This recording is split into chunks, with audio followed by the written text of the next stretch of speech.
Alright guys, welcome back to our YouTube channel ई सबक। आज का हमारा लेक्चर नंबर 48 है हमारी eighth class political science lecture series के ऊपर। गाइस, जैसा कि हमने अपने पिछले लेक्चर के अंदर बहुत सारी चीज़ें पढ़ी थी, मार्जिनलाइजेशन के बारे में, मार्जिनलाइजेशन के कंसेप्ट को समझा और फिर हमने देखा कि मार्जिनलाइजेशन और माइनॉरिटीज़ का क्या रिलेशन है, यानी माइनॉरिटीज़ जो हैं वो किस तरह मार्जिनलाइजेशन का शिकार हो जाती हैं। आज का जो हमारा टॉपिक है और बहुत ही इम्पॉर्टेंट टॉपिक है, Muslims and marginalisation. Muslims and marginalisation. चलो शुरू करते हैं हम अपना आज का टॉपिक। अकॉर्डिंग टू 2011 सेंसस, यानी जो 2011 के अंदर जो सेंसस हुई उसके मुताबिक इंडिया के अंदर टोटल जो पॉपुलेशन है मुस्लिम्स की, यानी वो लोग जो इस्लाम धर्म को मान रहे हैं, उनकी पॉपुलेशन 14.2% है। ठीक है, 2011 की सेंसस के मुताबिक। यानी अगर पूरे इंडिया के अंदर 100 पॉपुलेशन, फॉर एग्जांपल 100 पॉपुलेशन है, उसमें से 14 लोग जो हैं वो लगभग 14 लोग जो हैं वो मुस्लिम्स हैं। ठीक है, population and are considered to be marginalized community in India today because in comparison to other communities. यानी अगर मुस्लिम्स की ये 14.2 कम्युनिटी, जो 14.2% की मुस्लिम्स जो लोग हैं, इनको अगर हम दूसरी कम्युनिटीज़ के साथ कंपेयर करें तो मुस्लिम्स जो हैं ये मार्जिनलाइज्ड कम्युनिटी कंसिडर की जाती है। मार्जिनलाइज्ड कम्युनिटी कंसिडर की जाती है क्योंकि मुस्लिम्स जो हैं वो बहुत सारी जो सोशियो इकनॉमिक जो डेवलपमेंट्स के जो बेनिफिट्स हैं वो इनसे डिप्राइव हैं, वो इनका फ़ायदा नहीं उठा रहे हैं। ठीक है ना, यानी बहुत पीछे हैं। सोशल, उनका जो सोशल स्टेटस है, इकोनॉमिक स्टेटस है, इसमें मुस्लिम्स बहुत पीछे हैं। अब नीचे हमें कुछ टेबल दिए गए हैं। इस टेबल के अंदर हमें डिफरेंट जो एस्पेक्ट्स ऑफ लाइफ हैं उनके कुछ डाटा हमें कुछ रिसर्च के करके हमें बहुत सारी जो एजेंसीज़ हैं रिसर्च पर बैठी हुई, उन्होंने जो कुछ हमें डाटा प्रोवाइड किया है और इस ये डाटा जो है ये इंडिकेट करता है जो मुस्लिम्स कम्युनिटी की जो सिचुएशन है टुडे इंडिया के अंदर, ऑन द बेसिस ऑफ जो इम्यूनिटीज़, लिटरेसी के बेस पर, इम्यूनिटीज़ के बेस पर और पब्लिक एम्प्लॉयमेंट के बेस पर मुस्लिम्स की कुछ हमें यहाँ पर सिचुएशन इंडिकेट कराई गई है। मुस्लिम्स की क्या पोजीशन है, क्या रोल है और मुस्लिम्स जो हैं वो किस फील्ड में कितना आगे हैं या कितना पीछे हैं, हमें खुद ही पता चल जाएगा। यहाँ से हम एक क्वेश्चन भी पूछते हैं, why do you think this table tell us about the socio economic status of the Muslim community? What do you think? यानी बोलता है हमें कि आपको क्या लगता है कि जो socio economic status Muslim community का टेबल्स के अंदर बताया गया है, आपको क्या लगता है क्या बताया गया है? ठीक है ना, तो चलो हम चलते हैं टेबल के ऊपर। यहाँ पर पहला जो पॉइंट है इस टेबल, जो ये टेबल हमें शो करता है, पहला जो फैक्टर है वो है एक्सेस टू बेसिक इम्यूनिटीज़। जो बेसिक इम्यूनिटीज़ हैं जिसमें पक्का हाउस यानी शेल्टर आ जाता है, इलेक्ट्रिसिटी आ जाती है, टैप वाटर आ जाता है, इनके अगर ऐसी फैसिलिटीज़ को, ऐसी इम्यूनिटीज़ को हम लें तो इसमें मुस्लिम्स की पोजीशन बताई गई है, क्रिश्चियन की पोजीशन बताई गई है, सिखिज़म की जो सिख धर्म को मानने वाले लोग हैं उनकी पोजीशन बताई गई है और फिर हिंदू की पोजीशन बताई गई है। अब देखो, जो पहले हिंदू का बताया है कि 65% जो हिंदू हैं, 65.4% हिंदू वो हैं, उनके पास पक्का हाउस है। इस तरह मुस्लिम्स जो हैं 63.8% उनके पास पक्का हाउस है। इस तरह क्रिश्चियन 69.3 जो है उनके पास, फिर क्रिश्चियन जो सिख जो हैं वो सबसे आगे हैं और 91.3% जो हैं वो सिख हैं जिनके पास बेसिक कम्युनिटीज़ में पक्का हाउस है। ठीक है ना, इस तरह इलेक्ट्रिसिटी का बताया गया और सिख जो हैं वो टॉप में हैं और मुस्लिम जो हैं वो यहाँ पर सबसे लो में आते हैं। ठीक है ना, हिंदू हिंदू से भी लो में, क्रिश्चियन से भी लो में यहाँ पर इलेक्ट्रिसिटी, यानी ऐसे लोग जिनके पास इलेक्ट्रिसिटी की जो इम्यूनिटीज़, बेसिक इम्यूनिटीज़ है, इसका फ़ायदा, इसकी सहूलियत से फ़ायदा उठा रहे हैं। टैप वाटर की अगर हम बात करें, इसमें भी मुस्लिम सबसे पीछे हैं यानी 35.8 और जो सिख हैं वो सबसे आगे हैं जिनके पास टैप वाटर है, जो 49.3% जो लोग हैं उनके पास जो है। ये जो रिसोर्स, ये डाटा जो है हमें India income development India human development index 2011 जो एक इंडेक्स आया था उसके मुताबिक ये हमें बताया गया है। ठीक है ना, इसमें हमें बताया गया है कि आप देखो कि कौन सी जो कम्युनिटी है वो सबसे मोस्ट, जो कम्युनिटीज़ जो है सबसे पीछे है और सबसे आगे है। तो सिख जो है वो सबसे आगे हैं हर एक इम्यूनिटीज़ में और मुस्लिम जो हैं वो सबसे पीछे हैं। अब देखो जो दूसरा टेबल है इसके अंदर लिटरेसी के बेस पर कुछ चीज़ें बताई गई हैं कि परसेंटेज जो है कितनी परसेंटेज है लिटरेसी में मुस्लिम्स की, हिंदू की, क्रिश्चियन की, सिख की, बुद्ध की, जैन की, ठीक है ना। तो देखो सबसे पहले अगर हम बात करें तो इंडिया के अंदर टोटल जो लिटरेसी रेट है वो है 74, ठीक है ना, 74%। यानी आउट ऑफ 100 लोगों में से 74 लोग ही पढ़े लिखे हैं इंडिया के अंदर, ठीक है ना। अब हिंदू की बात करें तो 63 हैं, मुस्लिम्स की 57, क्रिश्चियन की 74, सिख की 67, बुद्धिस्ट की 71 और जैन की 86, जो सबसे ज़्यादा हैं जैन, ठीक है ना। इसमें इसमें मुस्लिम जो हैं वो सबसे पीछे हैं, देखो मुस्लिम इसमें भी सबसे पीछे हैं और सबसे ज़्यादा आगे जैन हैं। सिख इस लिटरेसी रेट में थोड़ा सा पीछे हैं बुद्धिस्ट से थोड़ा सा, और इस तरह जो जैन हैं इनसे पीछे हैं सिख। सिख जो 3rd नंबर पे हैं। अब देखो अगर हम पब्लिक एम्प्लॉयमेंट की बात करें, जो मुस्लिम्स की पब्लिक एम्प्लॉयमेंट है वो उसका उसका क्या सिचुएशन है, तो यहाँ पर मुस्लिम की ही बताई गई है। तो टोटल जो पॉपुलेशन है मुस्लिम की पब्लिक एम्प्लॉयमेंट के अंदर वो हो 13.5, यानी अगर टोटल जो पब्लिक एम्प्लॉयमेंट 100 है तो उसमें से सिर्फ 13 लोग जो हैं वो मुस्लिम हैं, ठीक है ना। देखो क्या होता है कि जो IAS यानी इंडियन से एडमिनिस्ट्रेटिव सर्विस के अंदर 3% ही मुस्लिम हैं, ठीक है ना। यानी पूरे इंडियन एडमिनिस्ट्रेशन आई एस जो ऑफिसर हैं उनमें से सिर्फ 3% लोग जो हैं वो मुस्लिम हैं। IPS में 4%, IFS में 1.8%, जो बहुत कम है। सेंट्रल पब्लिक सेक्टर जो PSU होती हैं से जो सेक्टर होते हैं उनमें 3.3। इस तरह स्टेट PSU में 10.8 और फिर बैंक एंड RBI में 2.2। तो ये जो हमें टेबल ये शो करते हैं जो मुस्लिम्स की जो बहुत ही वर्स्ट कंडीशन है और बहुत ही गंभीर कंडीशन है हर एक फील्ड के अंदर। चाहे हम इम्यूनिटीज़ की बात करें, पब्लिक एम्प्लॉयमेंट की बात करें, लिटरेसी की बात करें, तो हर एक जो फिगर हमें बता रही है कि मुस्लिम हर फील्ड में पीछे हैं। सो इस चीज़ को देखते हुए गवर्नमेंट ने, यानी मुस्लिम की जो कंडीशन है, जो मुस्लिम हर फील्ड में पीछे लैग कर रहे हैं, इस चीज़ को देखते हुए गवर्नमेंट ने यहाँ पर एक हाई लेवल कमेटी सेटअप की 2005 के अंदर, और जिसको जस्टिस राजेंद्र सचर जो हैं जस्टिस चेयर, जो जस्टिस राजेंद्र सचर जो हैं इन्होंने चेयर किया इस कमेटी को, और इस कमेटी का नाम पड़ा सचर कमेटी, ठीक है ना। इस कमेटी का काम ये था कि जो मुस्लिम जो कम्युनिटी है, मुस्लिम कम्युनिटी का जो सोशल, इकोनॉमिक और एजुकेशनल स्टेटस है उसको एग्जामाइन करना है इंडिया के अंदर। यानी मुस्लिम का सोशल स्टेटस क्या है, इकोनॉमिक स्टेटस क्या है, एजुकेशनल स्टेटस क्या है। और इस जो रिपोर्ट है इसने बहुत ही डिटेल में यहाँ पर डिस्कस किया मुस्लिम की जो मार्जिनलाइजेशन है इसके बारे में। यहाँ पर बहुत ज़्यादा डिटेल के अंदर इसको यहाँ पर बताया गया मुस्लिम्स के बारे में कि मार्जिनलाइजेशन ये कैसे मार्जिनलाइज्ड कम्युनिटी है, ठीक है ना। और इस कमेटी ने यहाँ पर सुजेस्ट किया, it suggest that on a range of socio economic and educational indicator the situation of the Muslim community is comparable to that of the other marginalised community like schedule caste and schedule tribe, ठीक है ना। इसने कहा कि जिस तरह दूसरी जो कम्युनिटीज़ हैं शेड्यूल कास्ट और शेड्यूल ट्राइब, उसके साथ इनको कंपेयर किया गया है कि ये जो है इनकी सिचुएशन बिल्कुल इनकी तरह है जिस तरह शेड्यूल कास्ट और शेड्यूल ट्राइब जो कम्युनिटी हैं उनकी तरह। फॉर एग्जांपल जिस तरह एक रिपोर्ट है, इस रिपोर्ट के मुताबिक जो एवरेज जो स्कूलिंग ईयर है मुस्लिम चिल्ड्रन का between 7 to 16 is much lower, यानी बहुत ही कम है।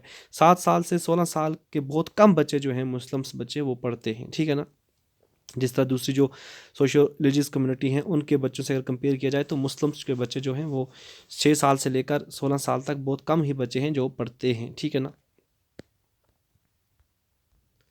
अच्छा, जो हमने पढ़ा कि मार्जिनलाइजेशन का जो फैक्टर है मुस्लिम का वो है इकोनॉमिक एंड सोशल जो चीज़ें, यानी इकोनॉमिकली और सोशली मुस्लिम बहुत पीछे हैं इसलिए मार्जिनलाइजेशन का शिकार हो गए।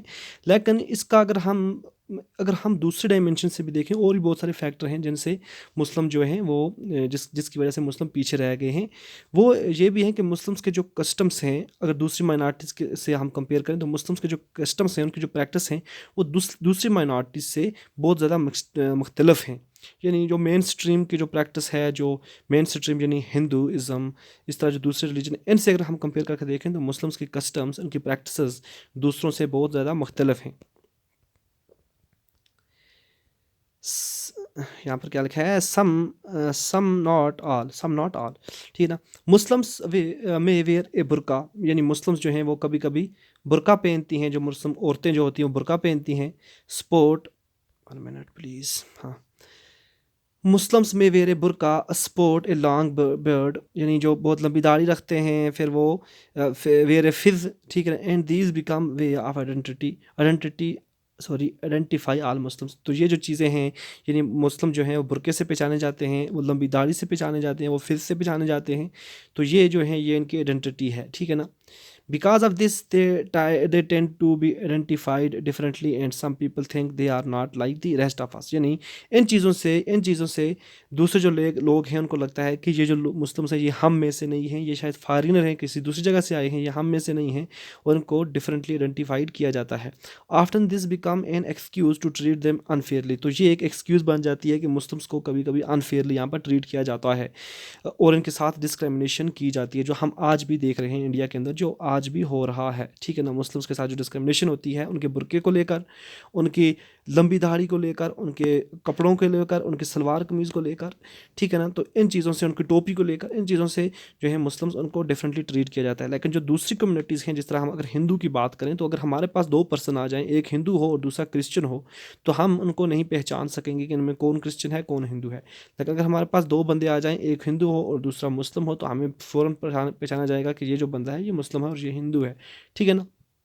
तो इसलिए मुस्लिम जो अलग से पहचाने जाते हैं, वो उनको अलग से ट्रीट किया जाता है, क्योंकि उनकी जो प्रैक्टिस है और जो कस्टम है वो थोड़ा मुख्तलिफ है दूसरी कम्युनिटीज़ से, ठीक है ना।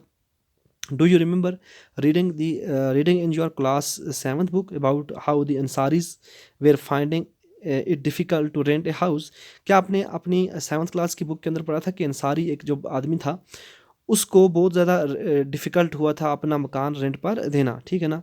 This social marginalisation of Muslims in some instance has led to them migrating from place where they have lived. यानी इस सोशल मार्जिनलाइजेशन की वजह से वो जो फैमिली थी उसको उसको उनको मजबूरन अपनी वो जगह छोड़नी पड़ी और माइग्रेशन करनी पड़ी वहाँ से, after leading to the ghettoisation of the community. क्योंकि मतलब एक जगह से मैं आपको ऐसे बताऊं, यहाँ पर एक हमारे पास टर्म आई है गेटोजेशन, ठीक है ना। गेटोज़ आपने नाम सुना होगा कि जब एक कम्युनिटी के लोग अगर एक जगह रहते हैं, फॉर एग्जांपल ये एक जगह है, यहाँ पर मुस्लिम्स रहते हैं, बहुत सारे मुस्लिम रहते हैं, और ये जो जगह है यहाँ पर हिंदूज़ बहुत सारे रहते हैं, ठीक है ना। और ये जो जगह है, ये तीसरी एक और जगह है, यहाँ पर हिंदू मुस्लिम क्रिश्चियन सिख इकट्ठे रहते हैं बहुत सारे, ठीक है ना। अब क्या होता है यहाँ पर जो रिलीजियस जब कम्युनल राइट्स होते हैं, एक दूसरे के साथ नफ़रतों को लेकर झगड़े होते हैं, तो यहाँ से जो कम्युनिटी आप डर फील करती है वो यहाँ से निकल कर अपने इलाके की तरफ जाती है, यानी उस इलाके की तरफ जहाँ पर उनके जैसे लोग, यानी उनकी रिलीजन को मानने वाले लोग रहते हों। फॉर एग्जाम्पल यहाँ पर मुस्लिम्स हैं,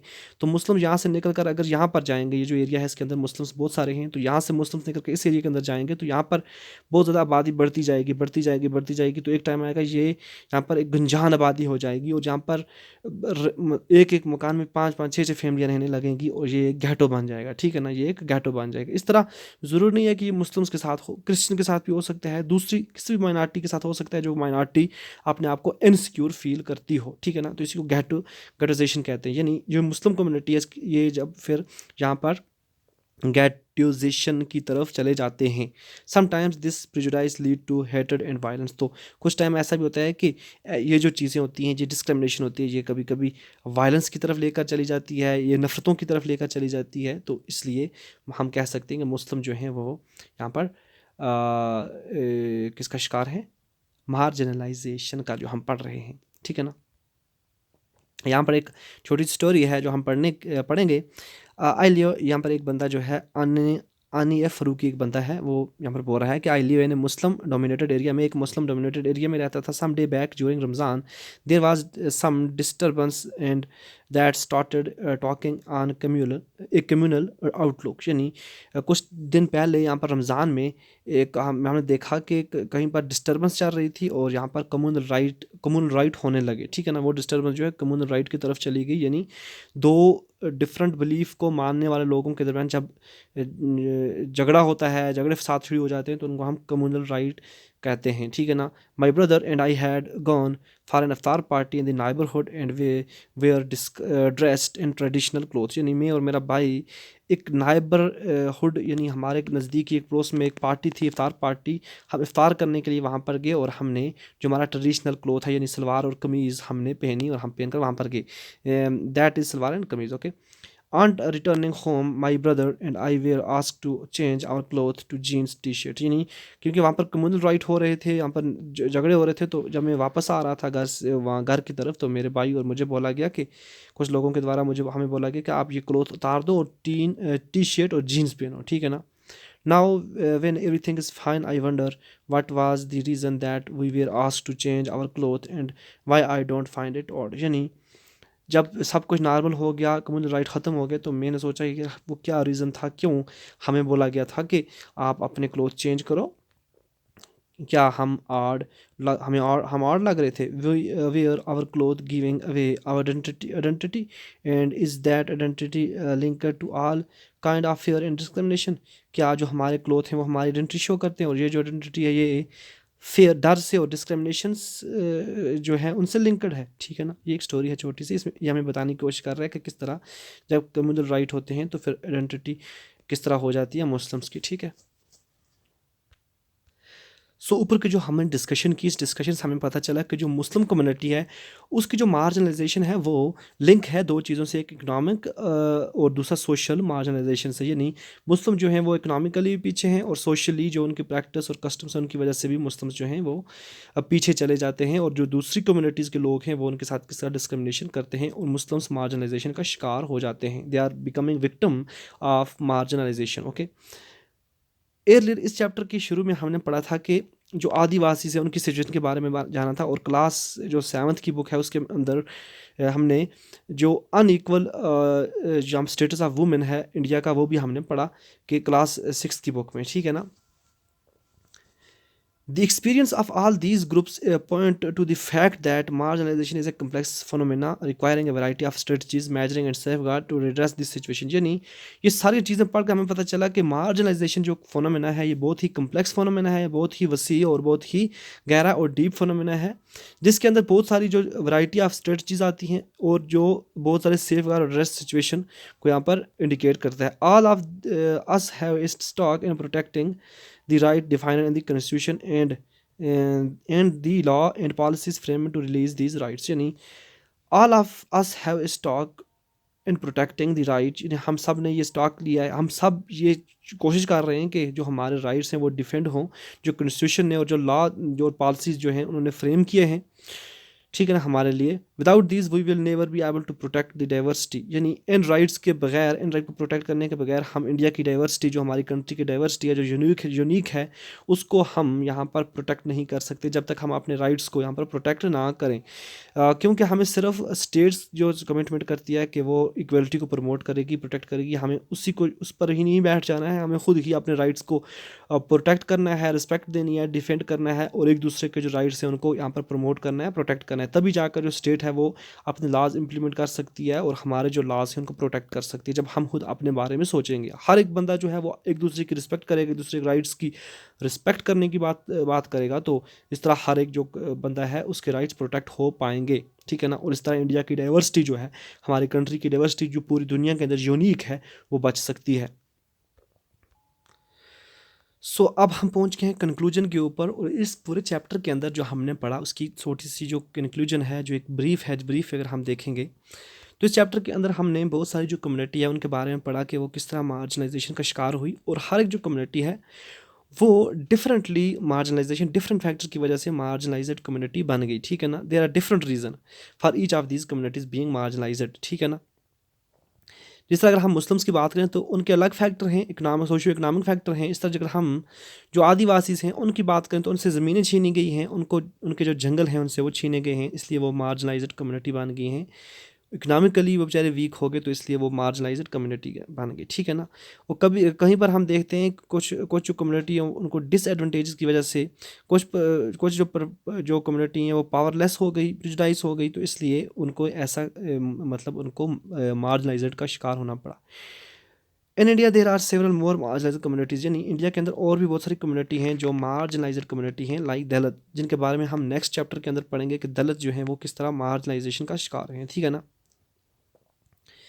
अब देखो कि yet the leaves of marginalised people can and do change, यानी जो मार्जिनलाइज्ड कम्युनिटी के जो लोग हैं उनकी ज़िंदगियाँ चेंज हो, ऐसा नहीं है कि वो मार्जिनलाइजेशन से बाहर नहीं आ रहे हैं, बल्कि बहुत सारे लोग हैं जो मार्जिनलाइजेशन बाहर आ रहे हैं, उनकी लाइफ चेंज हो रही है। Thus no one is marginalised all the time in exactly same way, यानी कोई भी जो है वो हर टाइम मार्जिनलाइज्ड नहीं रह सकते, बल्कि कुछ टाइम आता है जब वो मार्जिनलाइजेशन से बाहर आ जाते हैं, ठीक है ना। जब उनको प्रॉपर जो एडवांटेजेस हैं, प्रॉपर फैसिलिटीज़, प्रॉपर इम्यूनिटीज़ मिलने लगेंगी, गवर्नमेंट की पॉलिसीज़ जो हैं उनसे वो फ़ायदा अच्छी तरह उठाने लगेंगे, तो वो मार्जिनलाइजेशन से बाहर आ जाएंगे।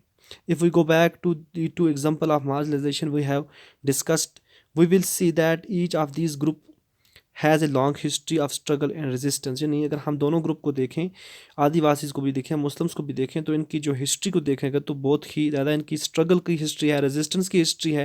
And in marginalisation community want to maintain their culture distinctiveness while having access to rights, development and other opportunities. यानी मार्जिनलाइजेशन कम्युनिटी जो है वो बहुत टाइम अक्सर ऐसा सोचती हैं कि वो अपने जो कल्चर है, उनकी जो डिस्टिंक्टिवनेस है जिस तरह मुस्लिम्स के अंदर थी, तो वो इसको मेंटेन करना चाहती हैं, इसको प्रोटेक्ट करना चाहती हैं, और अपने जो राइट्स हैं उनकी डिमांड करती हैं, डेवलपमेंट की और अदर अपॉर्चुनिटीज़ की, ठीक है ना। In the next chapter we will read about how different group have confronted marginalisation. तो जो हम नेक्स्ट चैप्टर के अंदर मार्जिनलाइजेशन के बारे में और भी बहुत सारे जानने की कोशिश करेंगे कि जो डिफरेंट और जो कम्युनिटीज़ हैं वो किस तरह मार्जिनलाइजेशन का शिकार हुई हैं, हो रही हैं, ठीक है ना। सो अब हमें रहेगा क्वेश्चन, तो आई थिंक नेक्स्ट चैप्टर के अंदर हम जो नेक्स्ट हमारा लेक्चर आएगा उसके अंदर हम क्वेश्चन यानी एक्सरसाइज को डिस्कस करेंगे, जो बहुत ही इंपॉर्टेंट है और आपके जो अपकमिंग एग्ज़ाम है उसके अंदर आने वाले हैं, ठीक है। सो आज के लिए इतना ही, मिलते हैं हम अपने नेक्स्ट चैप्टर के अंदर लेक्चर के अंदर, तब तक के लिए खुदा हाफिज़।